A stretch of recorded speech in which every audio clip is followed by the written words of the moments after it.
So I'm out here at Camp Wilkerson, about 45 miles outside of town, and just out camping for a few days. And I wanted to go through my bike because I got everything pretty much dialed in. I've been waiting to make this video for a little bit because I had some, I replaced a bearing, or had a bearing replaced in my rear wheel. And I've been that was a struggle, but once I actually just found a machine shop to do it, that took them, 5 minutes. So just about having the right tools, apparently. But yeah, so I wanted to do an overview. This is Damien Bike 2021. I think it's running perfect.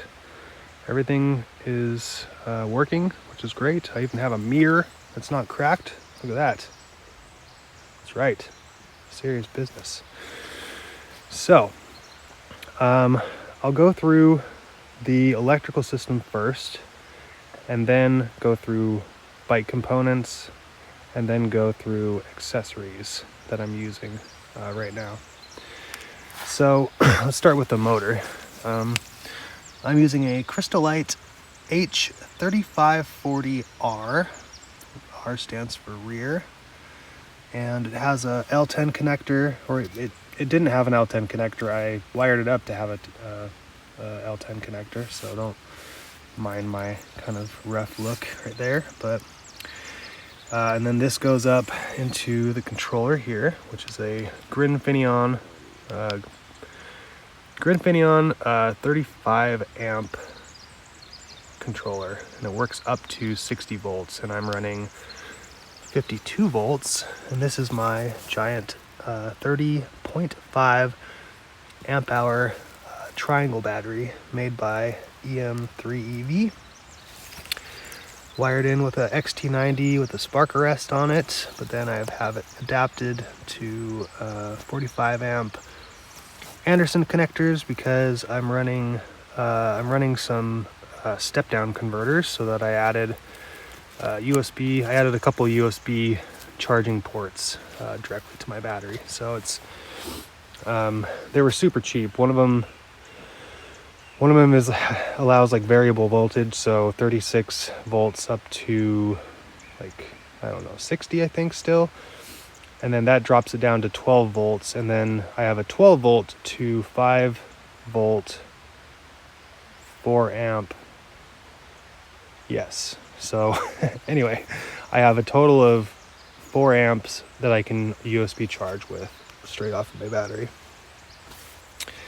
And that's all kind of controlled by this guy. Let me get a better light here. Grintech Cycle Analyst 3. So this shows me my voltage, kind of a rough battery indicator. This is throttle position right here, or at least that dot is. And then if I'm pedaling, it also shows kind of how hard I'm pedaling. And then if it's the PAS, if auto cruise is on, which I'll get into in a moment, then that little dot will blink. And so, and it blinks in the position that I have it set to. So, that's tells me basically everything happening with my powered drive system. And then this is the output of watts that my motor would be producing, or if it's a negative number, that's how much regen I'm getting back. This is temperature of my motor in Celsius. That's my speed. So that's the main screen that I have it set to. And then other things will show you, like this screen. If I was pedaling, it would show me how many human watts I'm putting out, and also human amps. Or no, take that back. That's battery amps. This is human watts. That's the voltage of the battery. It'll show me my speed. It'll also show me my cadence of when I'm pedaling. This is kind of my gas gauge, you could say. So this is how many watt hours per mile I used for this trip. So basically you divide that by 24, and that's my range that I had. My average human watts was 194, by the way. 1.9% regen back. Total miles, or total trip so far, is 54 miles. And then for So basically this module over here, this controls my PAS. I'm using a PAS bottom bracket, so it's a torque sensing bottom bracket. It's inside there. There's a little sensor, and that's what's sensing my human power as it's going, based on pedal pressure, and so it's by human power, right? So it's 1.5 times human power, 2.0 times human power. So whatever I'm putting out, it's multiplying that amount of power. And I don't go above, was it 4.5? Anyway, and then I also have a throttle over here, so I can turn PAS on. I can have it be a multiplier of human power. So when I'm pedaling, it's just doing the work. But I pretty much always start off with the throttle, because it is less impact on my knees, because it's the drivetrain's like I'm usually not in the low gear, so that just saves me from having to push hard. And if I pull the brakes, then it shows, that little line shows like a brake. It turns into a brake lever. See that? Right down there, the center. Boink boink. So if I was moving and I was braking, then this would show a negative watt number in the middle here, because it would be putting energy back into my battery automatically. And I think I have it set to a kind of a low setting, so it doesn't apply a lot of reverse and motor torque. But if I'm holding the brake lever and I'm pushing the throttle, then it'll actually increase the amount of regen. It won't slow me to a stop, but like 90% of the time when I'm wanting to slow down, I can just use regen. So I'll just lightly grab the brake lever, so I'm not even touching the actual wheel, and then I'll just use the throttle to slow me down. That's all the electrics basically. I've got all my stuff kind of wrapped up in this little sleeve here, like all the excess cabling. I have a 12-volt output right here, but I'm not using that because I think it's limited to 1 amp, and I wanted to have 4 amps, and that's why I'm just running like off my battery.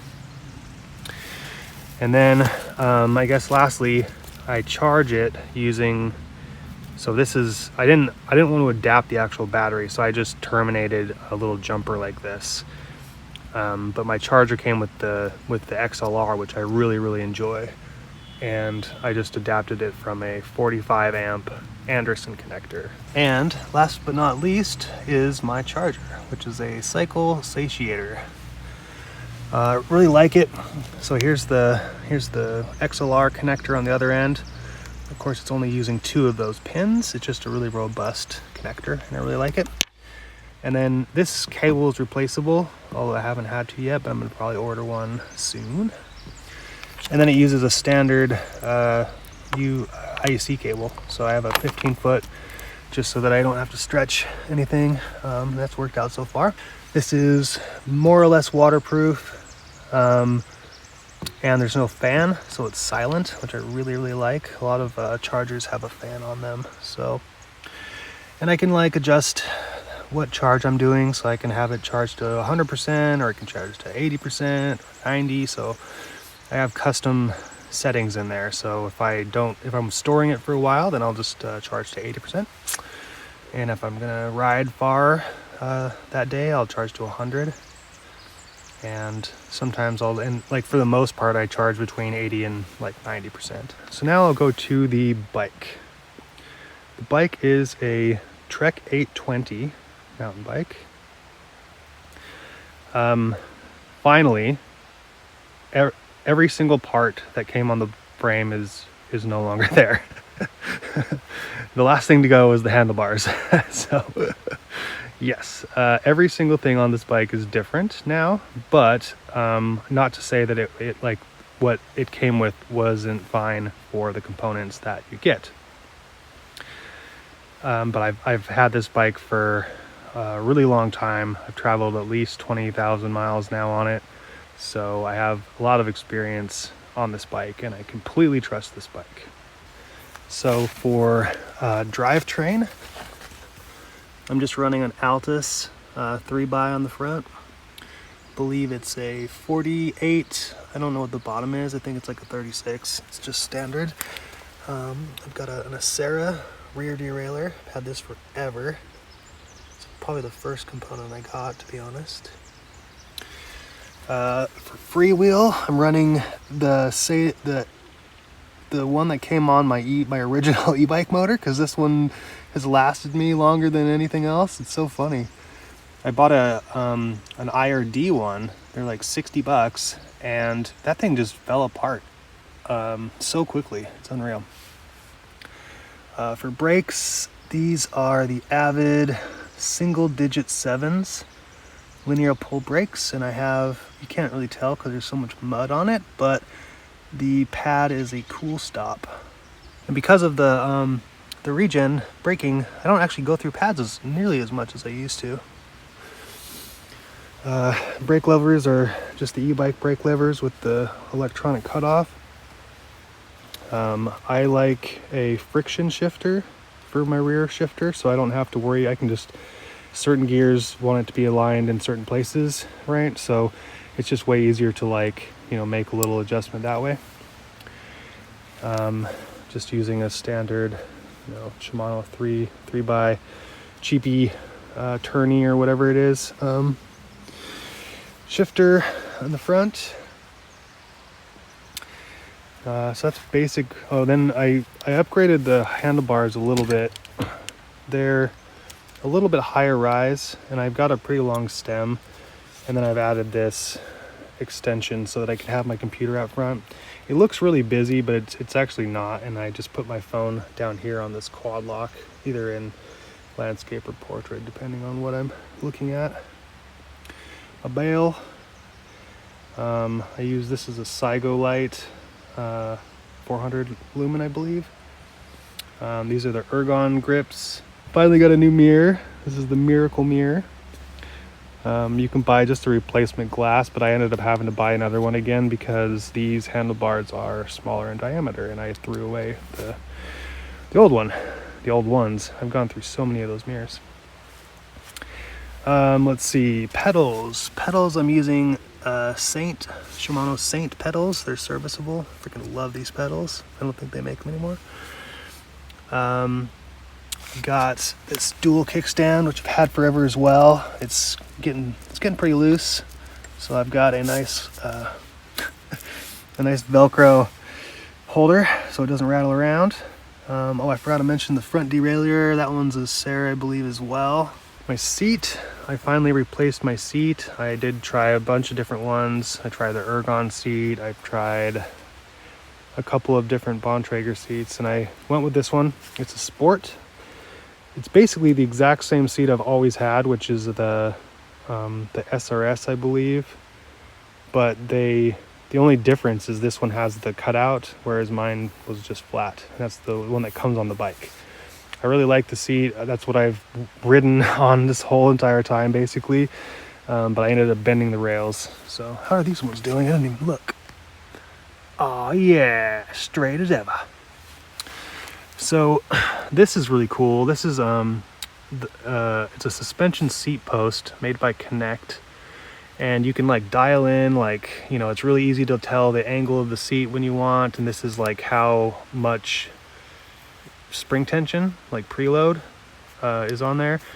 And depending on your weight, you'll want to get the one for your, like, it comes with, I think one of these springs is like just standard, and then the second spring might be like purple or blue or pink, I think is even another color, or gray, I don't remember. But you can get it a little bit cheaper if you just get the spring for your own weight.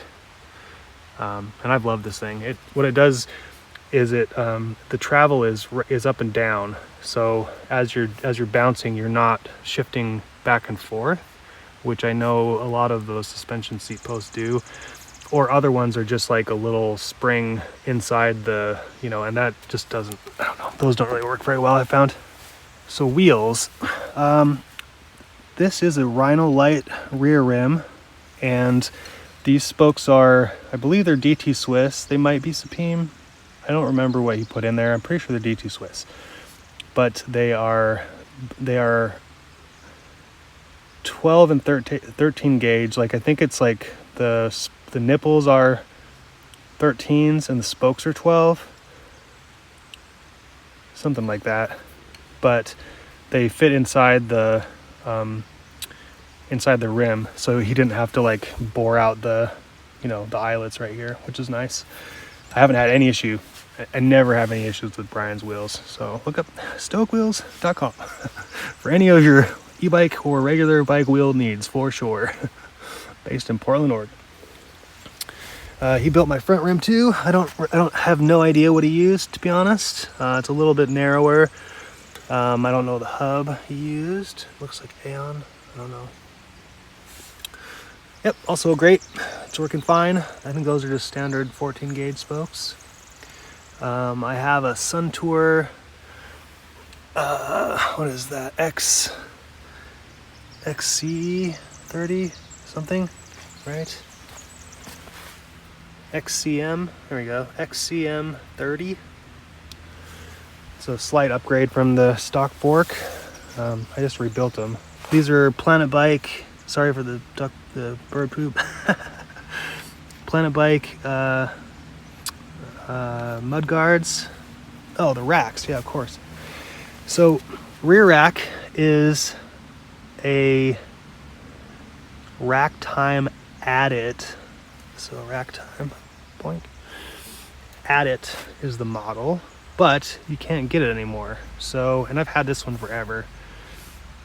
It's working just fine, but yeah, if you can find that, the reason why I like it is you attach your panniers here, and so like all of your upper deck, like you have access to, and it's also easy to take your panniers on and off. You don't have to like take off the junk on your rack. And then these are Axiom Low Rider.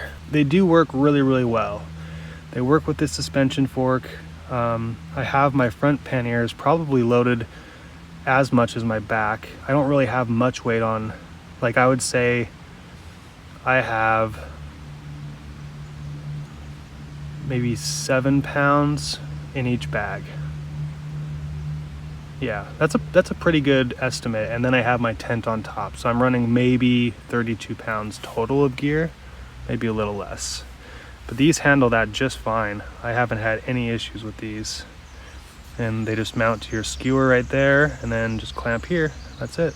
And I have seen somebody, and which I would probably do in the future, somebody added like a piece that kind of comes up like this and then goes around and like connects up to that.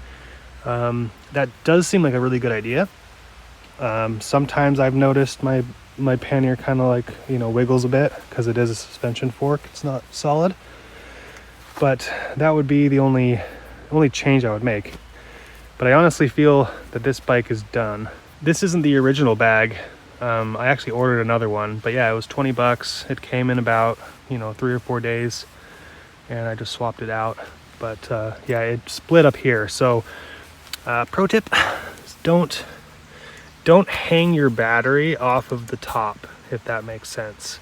You want to rest your battery on the down tube here, and I have my controller mounted here, so the majority of the weight is actually here, and this is a hard case and this is a frame, so I have it nice and snug to the bottom part so it can't really move around and it's not bashing back and forth.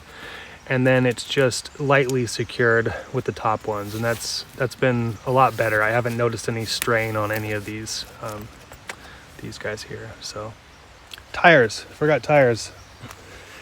Tires are Schwalbe Marathon Tours, and I absolutely love these tires.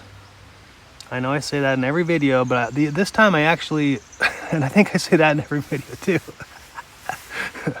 But no, seriously, these are so great. God, it was so hard to find them too, but I really, really like them.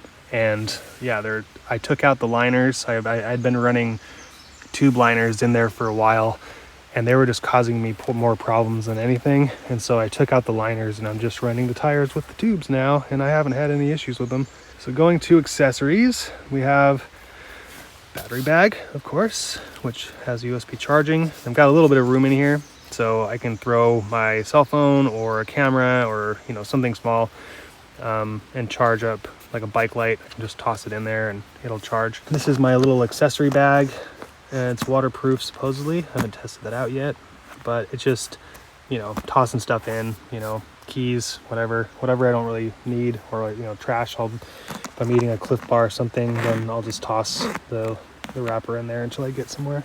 This just has my bike tools in there. So I've got tire, spoke wrench, tire wrenches, patch kit, Allen wrenches, crescent wrench for taking off my back wheel, and bike tool.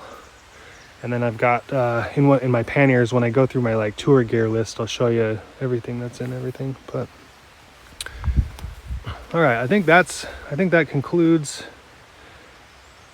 my bike overview 2021. Pretty sure I haven't forgotten anything. Unless you see a weird jump cut, then it means I did, and I had to add it back in. And yeah, I'm super happy with it. I think it's totally awesome. Like I mobbed up here. I would have made it if I didn't get screwed by Google Maps, but it was 40. Well, I went 54 miles. I was supposed to go 45 miles. And I was in top gear. I was fully loaded, top gear, just using digital shifting, and made it all the way up into the mountains from Portland. And it should have just taken me about 2.5 hours, but yeah, my plan was thwarted by Google Maps. Absolutely love this bike. I really wouldn't change anything. I think all of the components I have are what I want. I think the position's right. I like the simplicity, even though it looks like it's complex, it is very simple. When I want to charge it, all I have to do is turn my battery management system on with this little button here, plug in the controller or plug in the charger, and it automatically starts charging, automatically stops when it's done. When I want to go, I just turn my controller on, and yeah, I have pedal assist, torque sensing pedal assist. So if I want to pedal, I've got my throttle. If I want to add, start out or just throttle only. And, this very simple computer system that, that tells me all the information I want and even gives me some, human feedback, which is cool too. And yeah, my total miles since I put this computer on,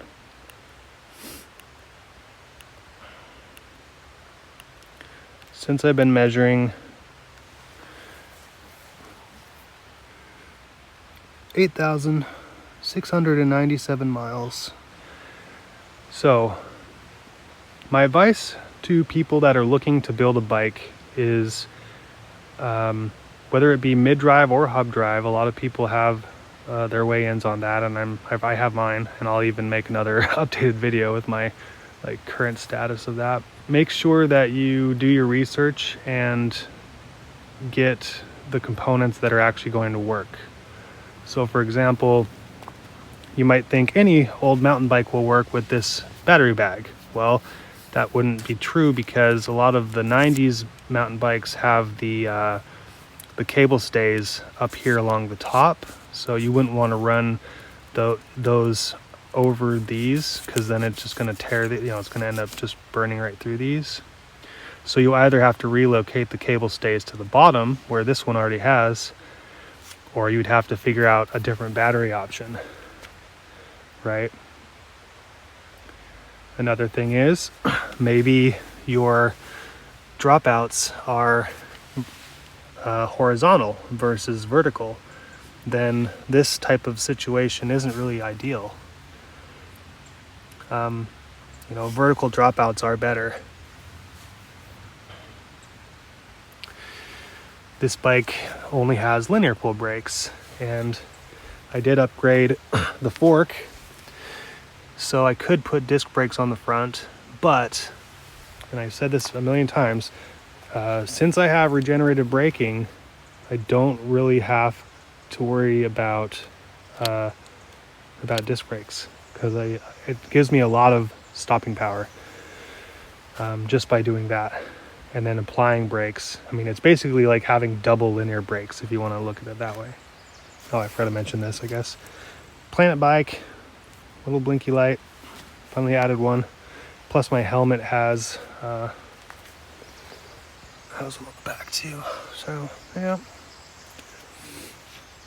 But yeah, bike fitment. That's the main thing you're gonna run into. Just things working with other things. Just the most, the dumb things you have to think about, like where are the cables ran? How are you gonna run your cables? If you buy this computer, you're able to get really long cables, or like, if you buy the brakes and the throttle, you're able to get really long cables. Well, if you use this cable if you use this computer, you want really short cables because they're just going to run to here. Like mine are actually short. It looks like there's just a big bundle because I have a PAS system and everything. My PAS is a Sempu bottom bracket. And you actually have to drill a hole. So there's a hole drilled at the bottom of my bottom bracket, and then I have that cable ran up the down tube this way, up to the computer. And, a lot of people ask me, oh, why is there a loop at the bottom?